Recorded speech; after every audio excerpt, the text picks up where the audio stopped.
The Kia Sportage thrives into the fifth round. For the first time, a separate version is being built specifically for Europe. Kia is making a big stylistic swing with the Sportage. To be honest, this is kind of what I expected cars to look like in the future. It combines a sleek yet muscular and modern exterior design with a cutting-edge premium interior featuring a swooping integrated curved display that houses the very latest advancements in connectivity tech. Let's take a closer look. This cabin belongs to the top trim GT line that stickers for €44,400 and is nicely executed. I consider the ambience in here as the best in the class. Cows will be happy that Kia has made this a leather-free zone. There is this synthetic stuff or cloth. Here the chairs are heated, vented, comfortable and supportive. I like the design. There is some interesting detailing, different materials, and there is some stitching on the dashboard. The quality overall is nice. Only when you go on the center console do things get a bit scratchy because of the ano plug. It gets also easable dirty. Inside, stylistically, it feels a little bit more restrained than the exterior, but there are some really nice, interesting details in here. For driving position in the Sportage, and there is enough adjustments to cater for most people. There is also plenty of steering wheel adjustment and lumbar support for the drivers is offered on all but the entry-level model, with electric adjustment as standard on 3 models and above. The firm bolstering is supportive for longer journeys, and GT line models have suede that helps grip you in place when cornering.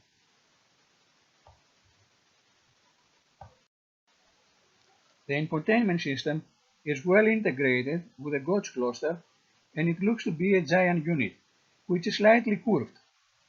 The infotainment system has a lot of functions. It's easy to navigate, and it comes with Apple CarPlay and Android Auto as standard. The digital driver's display, you can control it using the buttons on the steering wheel. Thankfully, they are not touch-sensitive buttons like in VW vehicles and really annoying. All but the lowest version have this dual 12-inch display setup forced to look like one. There is actually no traditional gear selector anymore. There is a dial knob now like in the most high-end products like Range Rover or Mercedes. The steering column is only mechanically adjusted. Also, there is a very capable camera system to help keep the Sportage dent-free. It's similar to the kind in luxury vehicles. The user interface is quite easy to navigate with a straightforward layout and excellent response. Good graphics too.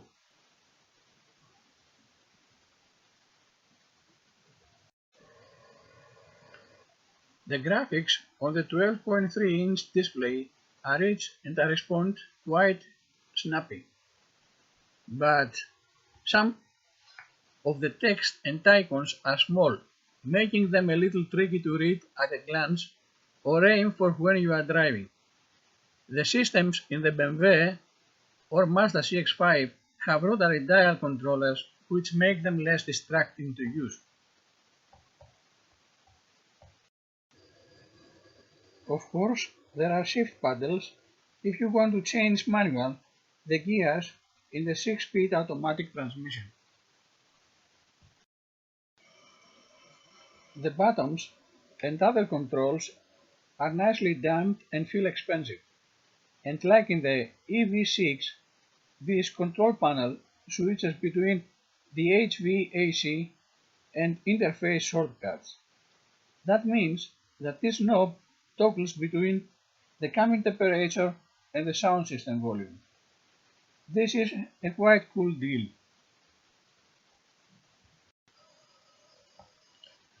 Some of the plastics lower down are less pleasing, but they are generally out of sight, and have a higher chance of being scuffed away anyway. It's a step above the equivalent Hyundai Tucson, but doesn't quite reach the premium heights of the Lexus or a Volvo XC40. All models feature a leather-trimmed steering wheel with a flat-bottomed one on sportier G-line versions. Another interesting touch are the smart cup holders. When you push that little buttons, the cup holder flops on out and you can hold the cup. If you don't need them, you can flop them in again. And so you can increase or have a little bit more cargo space. Quite a clever touch.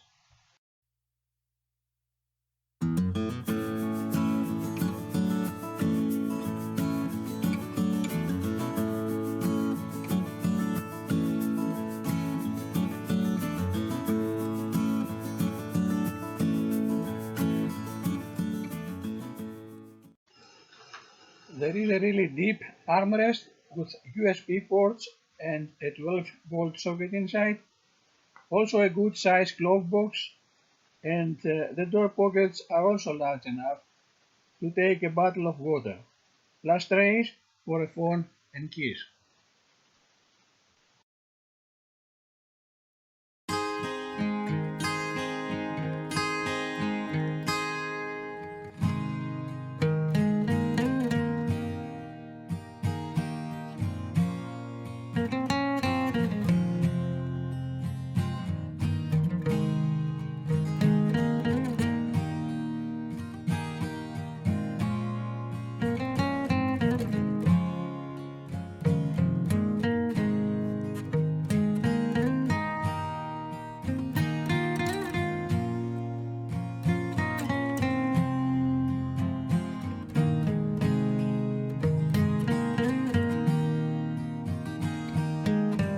Warning with collision avoidance assist will nudge you out of harm's way if you happen to miss someone lacking of your backpack. It's likely not needed though, especially when the cameras show you the back view, but you do have the signal to get that view first.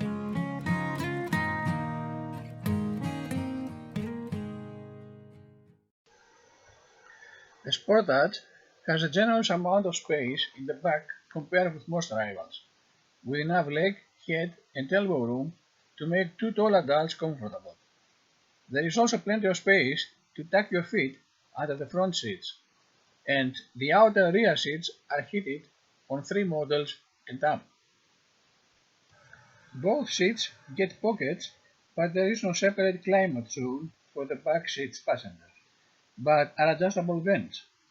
There are back hooks and also are power ports on the backs of the front seats, no need to reach down to the floor. Door releases have a hefty hardware look and feel.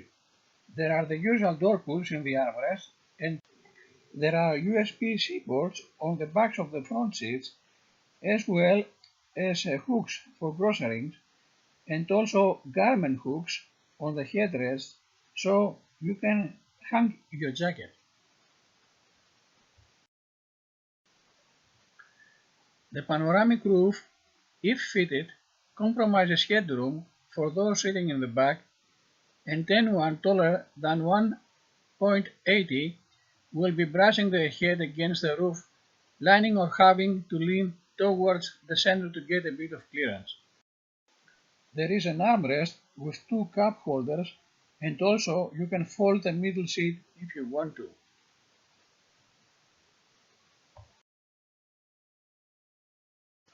The rear seats also have a surprising amount of recline to them. The 60% side of the seat is all the way forward and has a total recline of nearly 25 centimeters, as you can see. Of course, the rear door opens automatically when will recognize the driver behind it. This plug-in Sportage has a 60-liter less cargo capacity than the normal Sportage. That is because battery is taking up some underfloor capacity. That means even this plug-in soon have no trouble handling your family's holiday luggage. Of course, in this cargo room, We have a 12-volt socket, few hooks, and we must also say that there are premium brands SUVs that lack these handles for remote folding the rear back seats.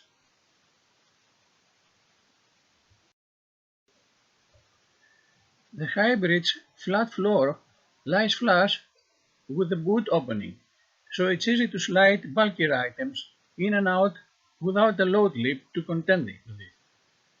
If you need to access the shallow storage area underneath, the floor can be flipped up and latched up onto the base of the parcel shelf to keep it in place. Of course, there is no spare tire.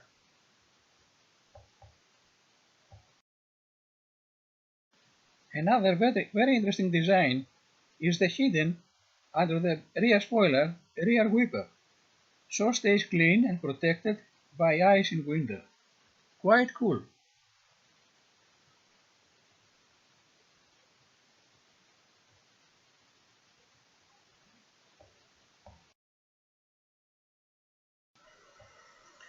The combination of the powerful electric drive with the turbo GDI petrol engine, already known from the other models, is a very attractive one, because with a system output of 265 horsepower, the plug-in Sportage speaks up properly, at least on paper. The electric motor contributes 66.9 kilowatt-hours to the propulsion, which is powered by a 13.8 kilowatt-hours lithium-ion polymer battery. Under ideal conditions, this should be enough for a purely electric range of 70 kilometers, and even for 78 kilometers in purely inner city operation.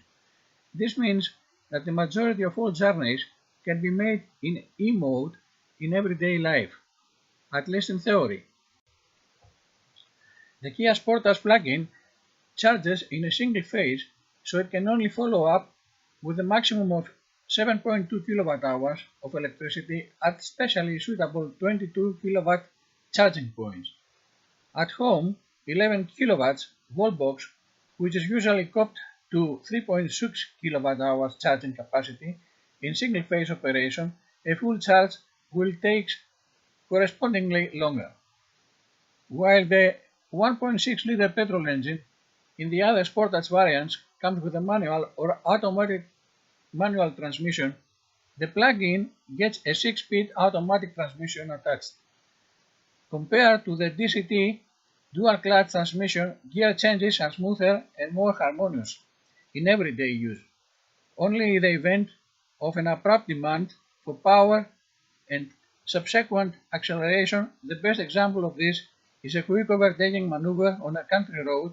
Does the automatic system lose its concept for a short time and only switch back from the kick-down gear to a higher one later.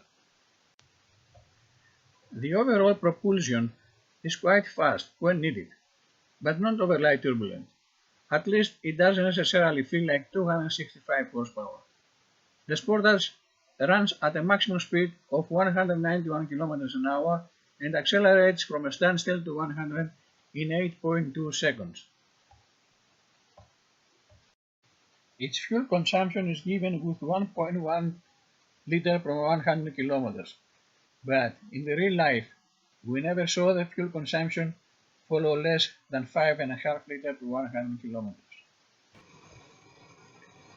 Let's take the Sportage on the road and see how it drives and it feels. As with many electrified Kias, the brakes make a weird groaning sound when you are creeping along slowly, just using the brake to keep your speed down. What's that all about? Why do they do that? I really don't know. The quietest Sportage in the lineup is the plug-in hybrid. Its ability to run on electricity alone makes it fast on shorter commutes. The self-charging hybrid isn't as impressive, but it can still whisper along over short distances in town and in stop-start traffic. There is a fraction more wind noise on a motorway than you get in the GDI Tucson and Volvo XC40, but it's still relatively fast and there is not much road noise. The brakes on hybrid Sportages can be a little grabby due to regen, which feeds energy back to the battery as you slow down but makes the brake pedal slightly less progressive. That said, we have driven hybrids with more abrupt brakes than this. The transmission is a 6-speed automatic transmission, not a CVT, and it gets paddle shifters. Unlike the RAV4 hybrid, the rear wheels are not driven by electric motors.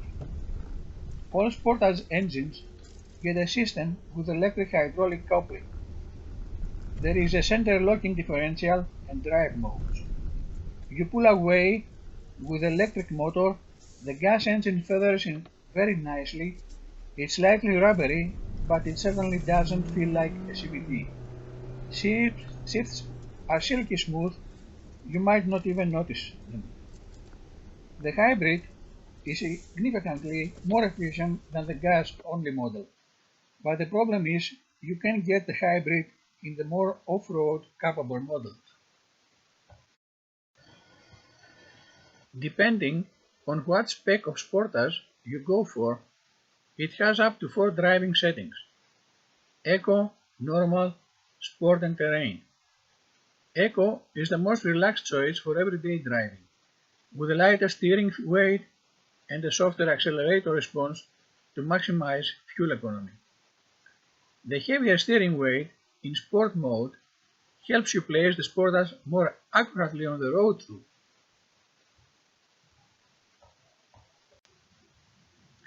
The Sportage has never been a contender for the best driving family SUV, but the current model's cornering abilities are more than good enough. Yes, there is quite a bit of lean on the corners, but grip is plentiful, and the steering is precise and gives you the confidence to place the car exactly where you want it. The Sportage does a better job of rounding off potholes and ridges than the closely related Hyundai Tucson, and exhibits fractionally better body control than the Skoda Karoq, let's say. It's not quite as plush as the Volvo XC40 though, and that's most noticeable on GT line models which have big 19-inch alloy wheels fitted.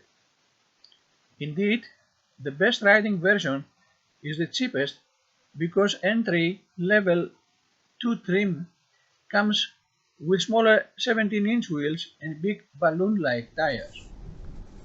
The Sportage is a great motorway companion, riding over long wave undulations very well and feeling settled at speed.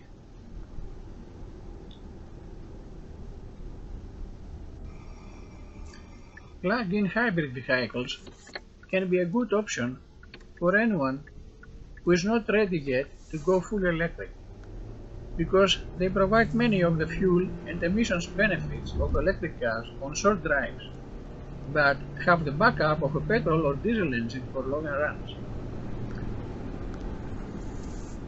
According to official figures, 325,450 plug-in hybrid cars were sold in Germany in 2021. This is a massive increase of 62% on the previous year. A plug-in is exactly what its name suggests. It's a hybrid car with a battery pack that can be plugged in to charge it up. Like conventional hybrid models, plug-ins have both a petrol or diesel combustion engine and an electric motor. However, the battery pack that powers a plug-in motor is larger than that in a standard hybrid, giving it the advantage that it can run for longer on pure electric power alone. Ranges are typically to 40 to 60 kilometers, but some of the latest plug-ins have an official pure electric range of more than 80 kilometers. This means they can complete most shorter urban journeys on electric power, emitting zero tailpipe emissions, but you don't need to worry about topping the batteries up to complete longer drives because the conventional engine automatically kicks in and takes over the driving when the batteries are depleted. Those additional batteries are heavy, so fuel economy, when running on the combustion engine only, may not be as good as that of a non-plug-in alternative. To aid weight savings, some car makers choose to fit a smaller than usual fuel tank to their plug-ins, so you may only get 300 to 450 kilometers of fuel range between fill-ups compared with around 800 kilometers from a non-plug-in model. You can charge a plug-in either with a conventional household 3-pin plug, a wall charger or a public charging point. Using a 3 kW household plug-in is the slowest option. A full charge is likely to take 5 to 6 hours depending on the size of your car's battery pack. A 7.4 kW wall charger, which is commonly installed in homes or workplace car parks, will complete a charge around 3 hours. This particular car is equipped with the 8-speaker Harman Kardon system sound with great bass, is tight and never booming. You might think of Kia as a budget brand, but the new Sportage might change your mind. This is a great car. Most of the people love the crossovers. It's the most competitive segment these days. Honda CR-V, VW Tiguan, Toyota RAV4 is the most popular passenger vehicle sold in the United States, and with the 5th generation Sportage, Kia wants a larger slice of that pie through historically, it's not a slouch, selling nearly 2 million copies since going on sale in 1993. Kia's new design language, called Opposites United, is described in the press material as smooth, surfaces offset by rugged shear forms. It's svelte and chunky, a much more forceful look than the bulbous Generation 4.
The new Sportage is clearly roomier, more sophisticated, and much more versatile. The driving dynamics and comfort nail the mainstream dynamic that people want in this segment. The fuel economy is great, but not more efficient than the RAV4.